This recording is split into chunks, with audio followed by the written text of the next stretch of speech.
The long road to May 2023 had, in fact, begun with the March 2019 elections.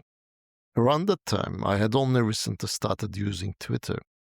I began writing rather alarmist posts about inflation data and the economy coming off the rails after 2019.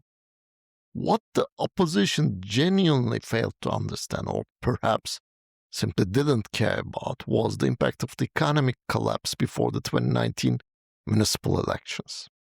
As March 2019 approached, state-subsidized produce stalls were opened for the first time in many years in very many cities in Turkey. The government was actually trying to control prices by importing hitherto unimportant foodstuff like potatoes and onions. Under normal circumstances, new political actors such as Ali Babacan should have built their public identity around the economy. His entire political career, and in many ways his future, should have depended on economic performance. Yet, even he did not try to make the economy a central political issue.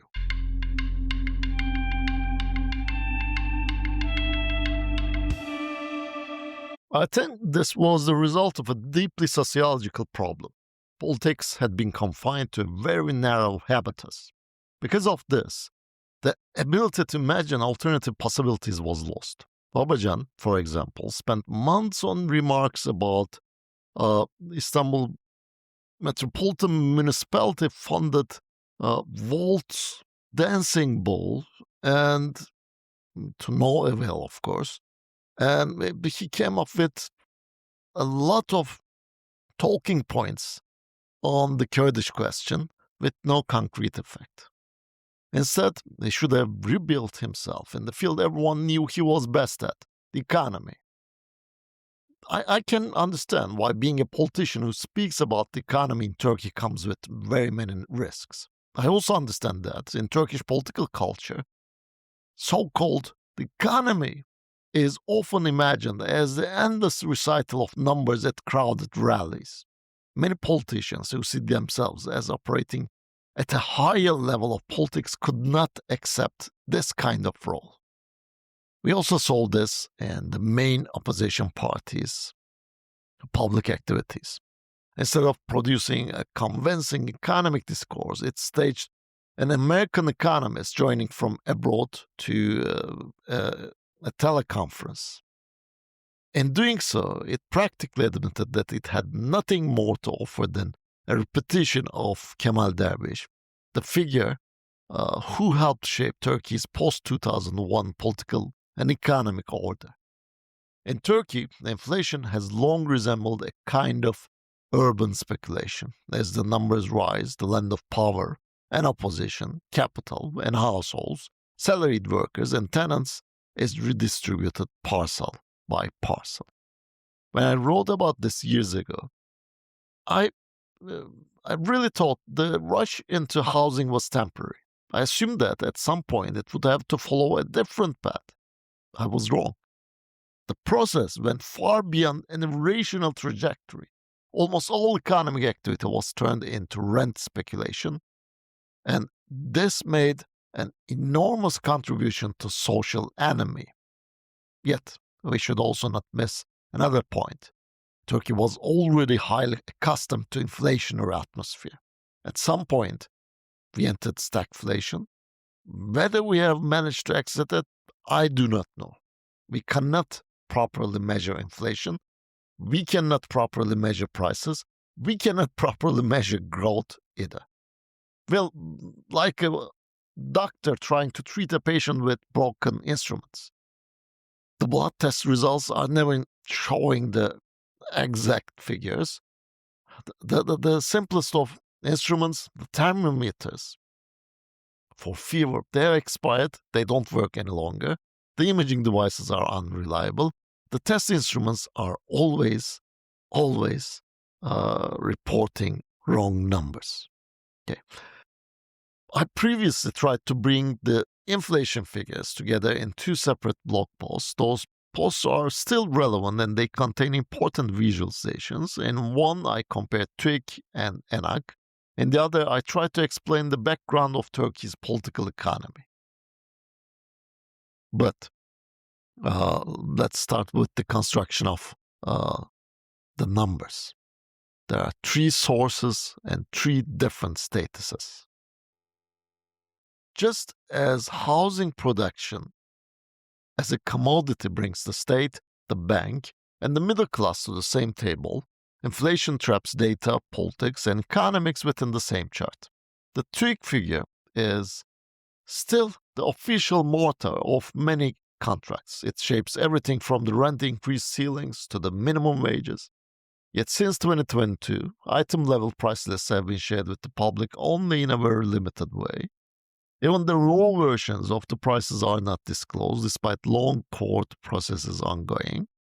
And for this issue, one may look at Chidem Toker's articles. I gave the link in this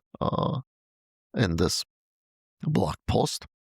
The ENAG figure is produced by independent academics. They do not explicitly say that they use daily web scraping techniques, but since their data are daily, I assume that this is probably the case. Still, the code and its documentation are not public.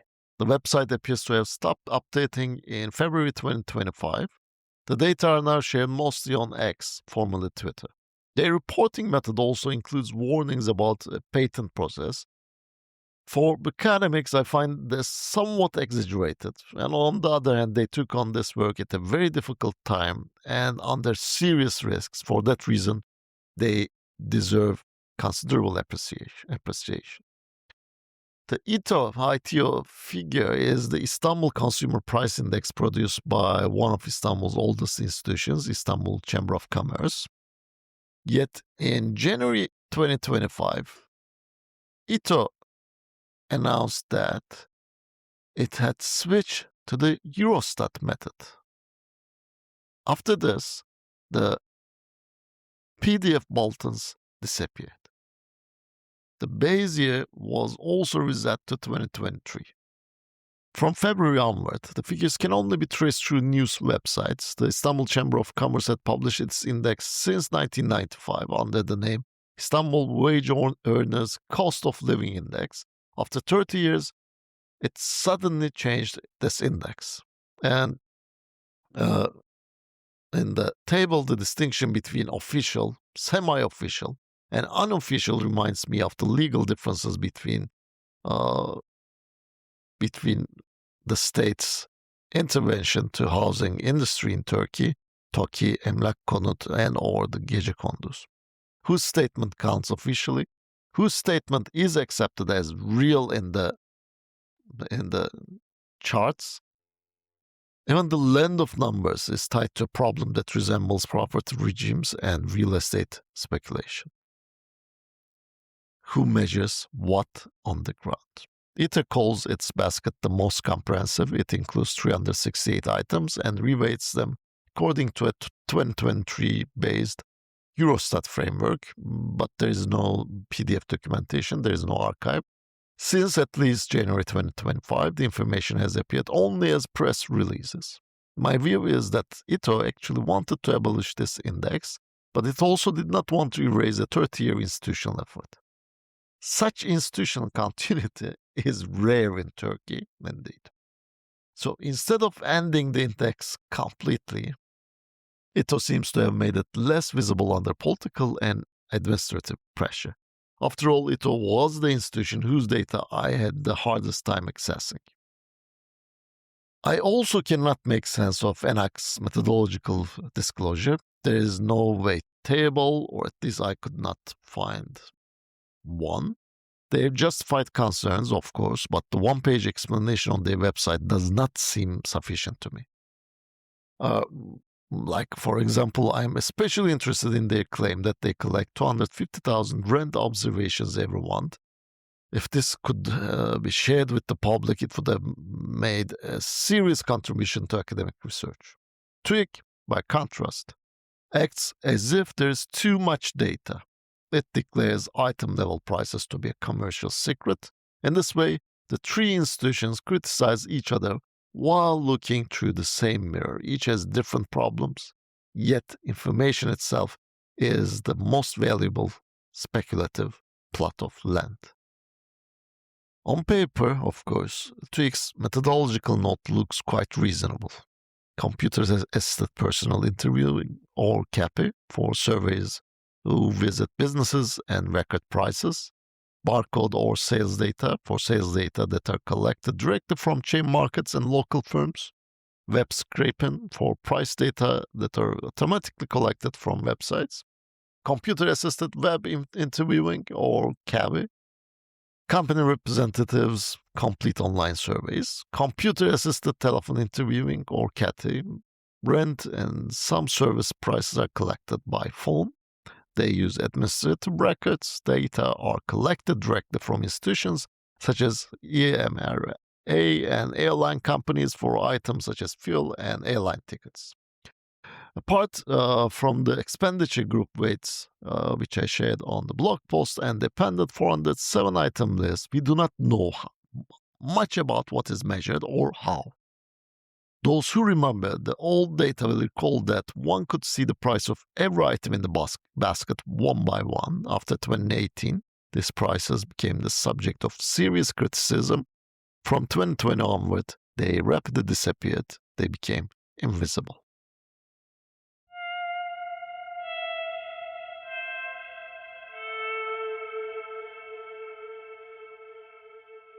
Inflation plays a major role in societies like Turkey. These are societies where small commodity producers become urban shopkeepers and petty proprietors. Inflation takes from fixed income earners, it gives to those whose only social function is to act as intermediaries. Turkey seriously underestimated the local power of what I call as esnafocracy or shopkeeperocracy, shopkeepers regime. As a result, the country is once again experiencing a more troubling version of the deadlock it entered in 2018, rising inflation and the shrinking economy. Part 3 is about coding the visual from HTML to a React panel. Okay, the first two visualizations, which you can see here, were built with raw HTML and JavaScript. This was a relatively easy way to share them on the blog. But inflation is announced every month. For that reason, HTML is a very limited format for maintaining this visualization over the long term. I also had another concern. As the visualization became more complicated, it would put more pressure on my server, which already runs with limited resources. I cannot, of course, promise monthly updates. Still, a dashboard has emerged. It is a Turkey inflation panel that I will try to keep updated and improve whenever I have time.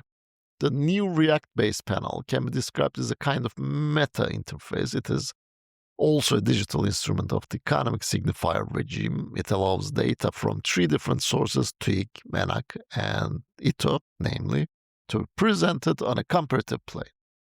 And the panel will have three main functions. First, it will visualize inflation curves produced through different measurement methods. I hope this will make visible the dialectic between official, unofficial, and almost semi-official declarations. Second, it will offer a dynamic analysis of how basket weights have changed over time. These weights are not just technical details, they are the embodied form of class, spatial, and temporal imaginaries from 2015 to 2025. Changes in basket weights reveal the social commitments of neoliberal economic policies. They also reveal the changing character of class alliances. I have not yet implemented this part. I hope to enrich the panel with basket weights and seasonally adjust data. I will do this in the coming months as I find time. Third, the panel will show the mismatch between a political economic theory of inflation and Turkey's specific macroeconomic conditions. In a high inflation environment, the artificial stabilization of basket weights is nothing other than a denial of reality. This is exactly what I am trying to explain through the concept of shopkeepers regime or esnafocracy. We need to study much more carefully the social class fraction we call esnaf, shopkeepers. small business owners. This includes everyone from the small contractor to the largest subcontractors, from the small shopkeepers to the car dealers, and from the market traders to the wholesale sellers. Okay. Next part is the metadata. Okay. So to speak of data is not to accept that data simply exist. On the contrary, it means asking how data are produced, circulated, and made meaningful.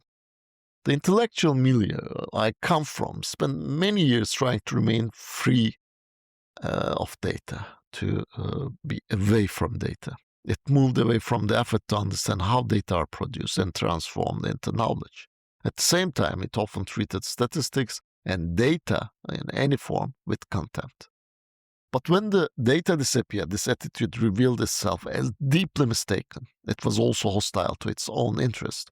Even with inflation, which an ordinary society should be able to measure quite easily, we now have 3 different, separate data sets. They are far apart from one another, only their movements resemble each other.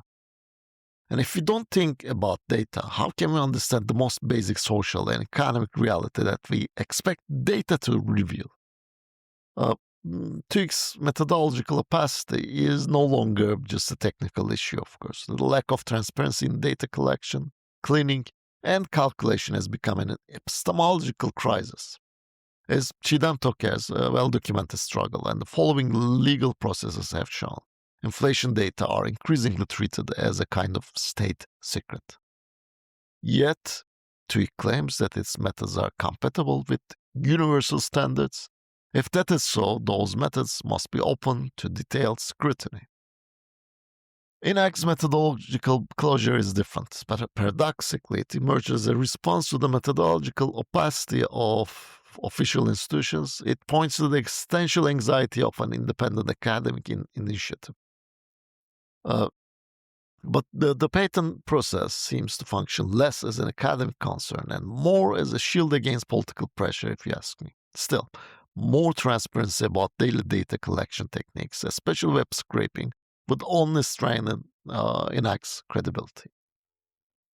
Ito's decision to say that it had switched to the Eurostat method to change the base year and almost shelve a 30-year institutional accumulation shows something important.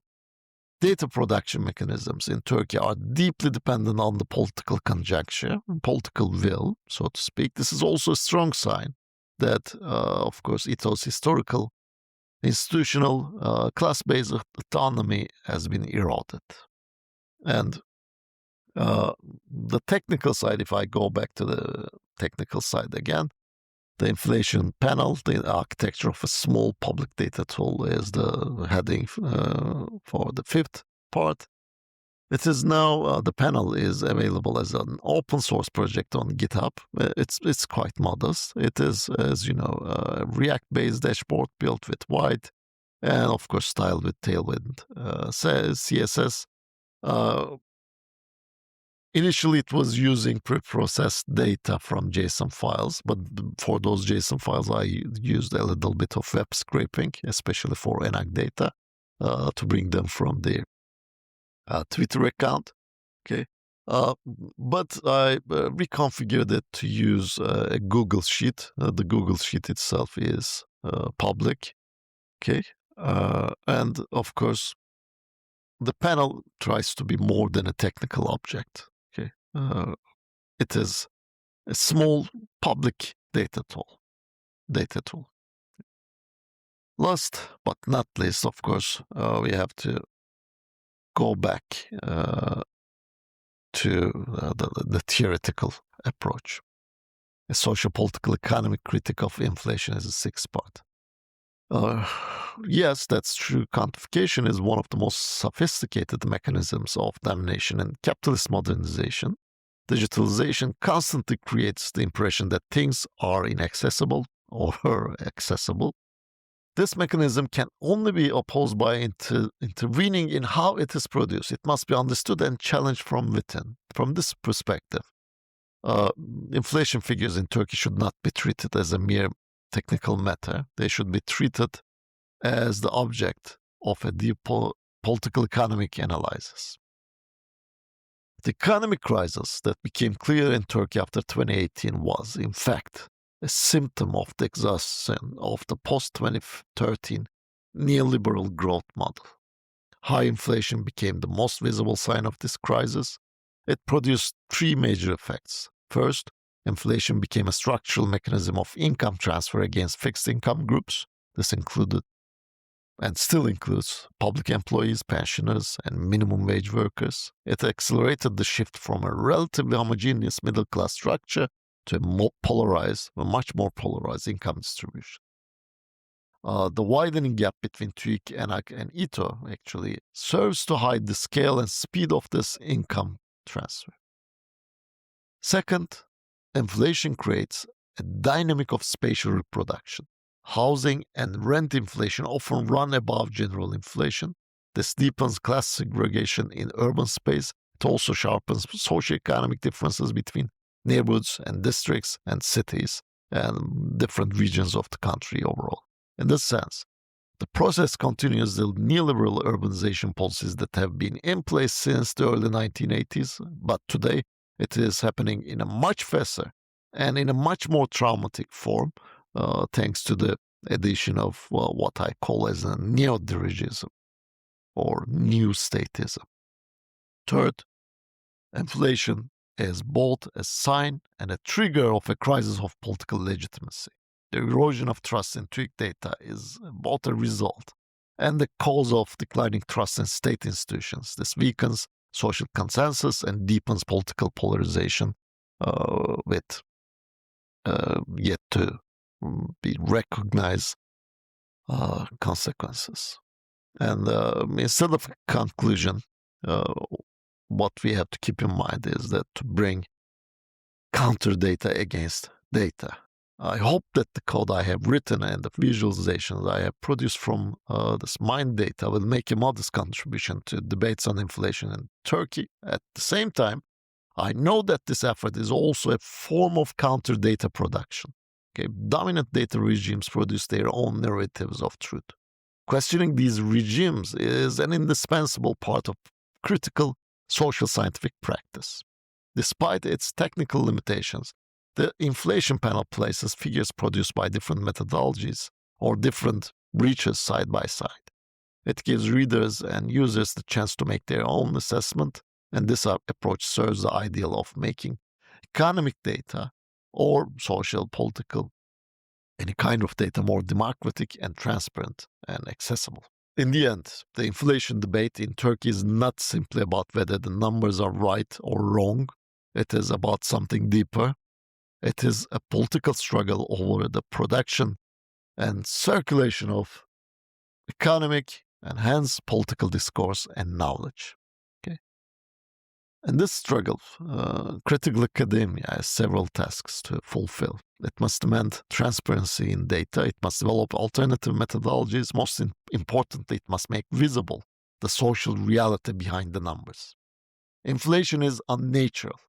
In the form experienced by Turkey, it is a massive injustice. It is a monstrosity. And it is directly opposed to basic human rights. For this reason alone, if only it was for this reason, we need counter data against data. This need continues, just as Turkey's search for macroeconomic stability continues. And just like the country's economic situation, the question of when and how this construction will be completed depends on more than technical factors. It also depends on political, social, and institutional dynamics. Thank you for listening to me.